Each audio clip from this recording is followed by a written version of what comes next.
Olá, meu amigo, minha amiga, Jesus aqui outra vez, graças a Deus.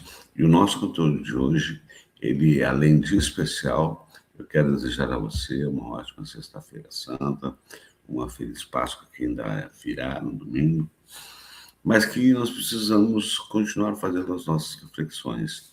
Eu resolvi produzir esse conteúdo, como você viu o título, a chamada, na capa, enfim, porque este é um ano de eleição. E nós podemos fazer um paralelo, se você prestar atenção, a história desde os primórdios, ela se repete, ela sempre se repete, seja para pior, seja para melhor. Ciclos de melhora, ciclos de piora, e sempre com dois vieses, aqueles que querem fazer o bem e aqueles que querem fazer o mal. E nós vivemos isso num passado não muito recente. Vivemos um período de bonança, e depois, por conta do nosso piscar de olhos, sofremos os vassalos que sofremos e voltamos a ter um fôlego novamente, voltamos a ter a nossa democracia restaurada por conta de uma tentativa de golpe. Então é muito importante que você fique nesse vídeo até o final, porque a verdade daquilo que eu vou falar aqui, ela é uma verdade concreta, uma realidade presente. Eu quero agradecer especialmente aos novos inscritos, muito obrigado, muitas pessoas se inscrevendo. Tem um conteúdo que eu falo sobre a família Bolsonaro, que pelo poder, e eles querem dar tudo para os Estados Unidos, bolsonaristas, os Bolsonaro pelo poder, dão até o fiofó de vocês mais de 2.300 visualizações, maravilhoso, já tem mais de centenas de comentários, a maioria progressista, muito obrigado, parabéns a você que comentou, parabéns a você que deu certinho, e isso que ajuda o canal a crescer, e é justamente quando há esse engajamento que o vídeo é mostrado para mais pessoas pelo YouTube. Portanto, já dá o teu certinho, deixa um comentário, comentários muito bons, olhei todos, dei lá o meu certinho, dei meu coraçãozinho, porque não deu para mim responder a todos, e ainda acho que falta ainda alguns que eu tenho que ler dentro do meu canal, do meu notebook no YouTube Studio, simples assim. Então também, se você assiste o conteúdo pelo WhatsApp, não te esquece, dá um pulinho na plataforma, deixa o teu certinho, deixa o teu comentário e volta para o teu WhatsApp. Na TV é a mesma coisa, tá certo, gente? Ajude o canal a crescer, porque vocês quem fazem o trabalho da gente acontecer e nos dão a alegria de poder continuar fazendo esse esforço. Vamos nessa. Para quem não tem uma familiaridade com as escrituras, não estou dizendo que haja um desinteresse ou qualquer outra coisa, eu esqueci de botar a minha luz aqui, então se eu ficar um pouquinho menos de luz, não se preocupe, acho que estou sendo bem visto, estou me vendo bem aqui. O povo judeu, desde o princípio, depois de Adão e Eva, eles foram doutrinados sobre a vinda de um Messias. Isso foi sendo ensinado de pai para filho, de geração em geração. Depois vieram os escritos através de Moisés e outros tantos, onde 40 homens inspirados por Deus escreveram a Bíblia. Não vou entrar nesse detalhe, nessa minúcia. Mas dentro desta contextualização, houve então um período da história em que tinha um grupo de religiosos, sacerdotes, etc., que esses eram como o nosso STF, os guardiões da Constituição. No caso deles, eles eram os guardiões da palavra. No caso deles também, da Torá, dos ensinamentos dos profetas, desde os primeiros livros até o último livro, que é Zacarias, se não me falha a memória, no Velho Testamento. E todos esses livros anunciavam, indicavam, mostravam que viria um Messias, através que era feito o sacrifício do cordeiro, fazendo uma menção que era o que era imolado o cordeiro para o perdão dos pecados do povo judeu, e aí isso já era um anúncio de que Jesus viria. A verdade é que Jesus chegou, e ele chegou justamente porque o mundo estava uma zona completa, e quem era para ser o guardião da palavra, quem era para instruir o povo, quem era para levar aos outros povos que já existiam naquela época as boas-vindas de uma redenção, as boas novas de uma vida melhor, eterna, de uma vida espiritual, daquilo que você já sabe, eles acabaram sendo absorvidos pela sua arrogância, pelos seus instintos malévolos e tornaram a vida das pessoas um verdadeiro inferno e um Deus extremamente cruel, criando leis, criando situações. Eles pregavam a segregação, não suportavam os fariseus, aliás, os samaritanos e outros povos tinham regras. Uma pessoa tinha uma doença porque ela era abominada por Deus. Olha quanta ignorância. Roubavam, faziam e aconteciam. E quando Jesus veio, ele mudou toda essa contextualização, como você também já sabe. Mas eu quero, antes de mais nada, deixar aqui para você assistir um conteúdo do Chico Alencar. Vamos ver o que ele diz sobre o que aconteceu no Congresso Antifascismo em Porto Alegre. Vamos ver as palavras dele, que vai colaborar, corroborar com a nossa reflexão de hoje. Mas já dá tudo certinho e fica até o final, tá certo? Vamos nessa.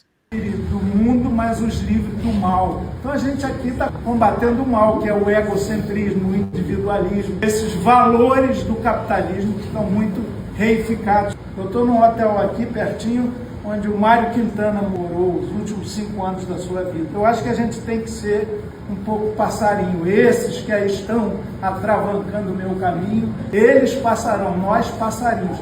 Os cristãos, os que têm a dimensão espiritual, têm que inventar asas e romper com todas as gaiolas. Senão é um testemunho anticristão. Não podemos aceitar essa redução de qualquer religiosidade a um instrumento obscurantista medieval. Vou ao velho Marx, eu sou formado em História.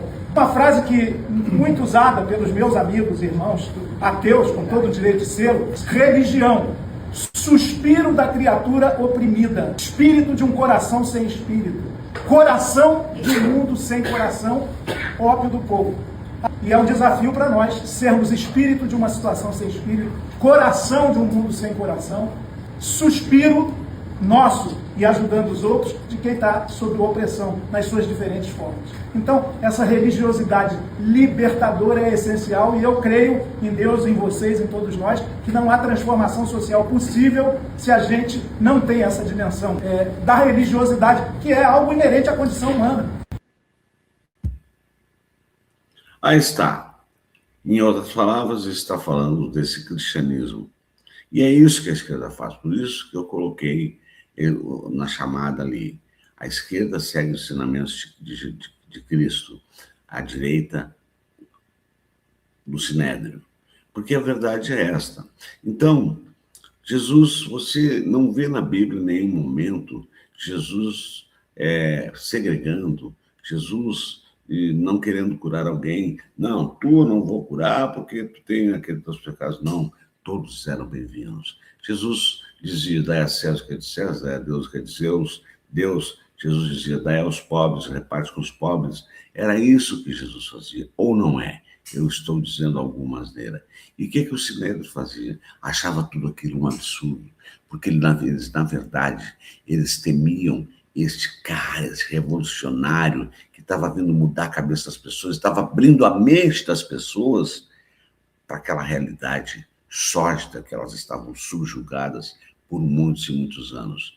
E como eles não suportaram, e eles não tinham como fazer, desfazer aquilo que Jesus estava sendo feito, vinham as ilações, vinham as fake news, vinham as provocações, vinha de tudo. Tem alguma relação com a nossa realidade atual ou não? É uma reflexão. Então, a grande verdade é essa. Quando eles viram que não tinha mais jeito, e aí eu vou para a chave da virada dessa nossa reflexão. Muitos, milhares e milhares, inclusive quando Jesus entrou em Jerusalém, o chamado Domingo de Ramos, que ele entrou uma semana antes, se não me falta a memória do seu martírio, Foi deitado, porque eles achavam que aquele Jesus era o rei, eles não entenderam o propósito de Jesus na terra. E aí, essas mesmas pessoas, quando Jesus não aceitou aquele trono, que receberam a cura, que receberam o milagre, que outros viram os milagres acontecendo, foram as mesmas pessoas que se voltaram em favor do Sinédrio, onde Jesus foi levado à frente de Pilatos.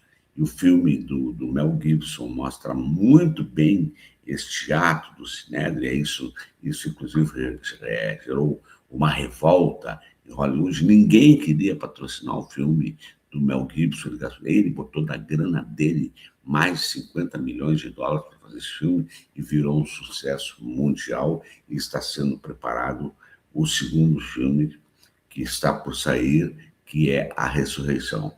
Mas voltando à nossa contextualização, estávamos indo muito bem. No entanto, mentirosos, esses em nome de Deus, pátria, porque o Sinédrio, quem pode curar senão Deus? Como é que ele está blasfemando? Como é que ele fala em nome de Deus? Estamos vivendo o ontem passado, muito passado, e o hoje, no hoje ou não. Então é esta reflexão que eu quero fazer. As pesquisas estão mostrando que o Lula está atrás de Flávio Bolsonaro. As pesquisas mostram que uma maioria está achando o governo Lula ruim. Quem são essas pessoas? Mas essas pesquisas, elas estão certas? Ou é uma manipulação já para desfocar quem é Flávio Bolsonaro para vir se insurgir contra um homem que trabalha dioturnamente, 7 dias da semana, se for possível, 24 horas, se for possível, buscando soluções para as pessoas mais pobres, para os mais humildes, que é um católico, confesso, e eles tentam demonizar. Sem fazer nenhuma comparação, Lula não é Jesus, mas é um discípulo de Jesus. Como tem outros tantos discípulos, Padre Lancelot é um discípulo, outros tantos eu poderia citar, mas a grande verdade é esta. Nós estamos correndo o risco de, quem sabe, entregar o poder ao Sinédrio, porque eles não aceitaram e eles não conseguem aceitar que fazer o bem é um bem maior para todos. O Sinédrio não aceitou. Como eles eram covardes, como eles não queriam se envolver com o sangue, diretamente, eles fizeram uma jogada. Eles levaram até Roma, que era por quem eles eram dominados. E aí eu faço um paralelo de novo. O que o Flávio Bolsonaro está fazendo, e o Eduardo Bolsonaro nos Estados Unidos, levando a cabeça do Lula e o Brasil para ser dado aos Estados Unidos como um prêmio para que eles possam voltar ao poder? É ou não é o Sinédrio? E nós, da esquerda, somos ou não somos as pessoas que defendem os ensinamentos desse maravilhoso Jesus, que só fez coisa boa, que só ensinou a amar, a dividir, a ser humilde, a ser manso de coração, a retribuir com o bem, a ajudar os pobres, a dividir, a repartir o pão. É isto que eles não querem. Eles não querem o pobre no orçamento, eles não querem o pobre usufruindo de coisas boas, eles querem esse povo subjugado, escravizados a eles, mas pior de tudo, é dando dinheiro para eles, inclusive para os pastores, que através da teoria da prosperidade, da teoria da prosperidade, essas igrejas que estão aí faturando horrores, milhões. Eu mostrei um vídeo, se você não assistiu os 2 vídeos anteriores, assista. É o que está acontecendo. Então a reflexão é esta. Vamos pegar como exemplo, neste dia de Jesus, a hora que você está vendo esse vídeo, que vai ver na sexta-feira ou amanhã, não importa, às 3 da tarde, Jesus estava morto, mas o bem que ele fez para a humanidade não teve mais volta. O Sinédrio está todo condenado, mas os cristãos, aqueles que aceitaram esses ensinamentos, que colocaram em prática estas pautas, esses têm a oportunidade de poder estar ao lado dele. De que lado você quer ficar? Do Sinédrio ou desse Jesus Cristo maravilhoso que deu o sangue dele, que mostrou para aquela população do seu tempo que eles poderiam ser livres, que eles poderiam ser libertos, que eles não precisavam daquele jugo, que eles não precisavam ser dominados por dogmas, como era feito com o Sinédrio. A escolha está nas suas mãos. Mas eu sei que você é um democrata, você é um progressista, mas é muito importante que você compartilhe o vídeo, é muito importante que você dê o certinho, é muito importante que você deixe um comentário para que outras pessoas desavisadas possam prestar atenção e ficarem atentos ao que está acontecendo e nós reelegermos o presidente Lula mais uma vez. Que fique com Deus. E eu vou aqui terminando sempre, como eu digo, que aqui é a voz libertadora, a verdade do quem doer. E como eu sempre digo ao final de cada conteúdo, com a graça de Deus, até o nosso próximo encontro, uma feliz Páscoa. Domingo, amanhã provavelmente eu não faço conteúdo, mas domingo estaremos de volta. Aproveite bem, mas faça esta reflexão. Um beijo no seu coração, vou deixando aquela nossa logo maravilhosa, rebentando correntes, libertando vozes e trazendo para o nosso campo. Um beijo e eu fui.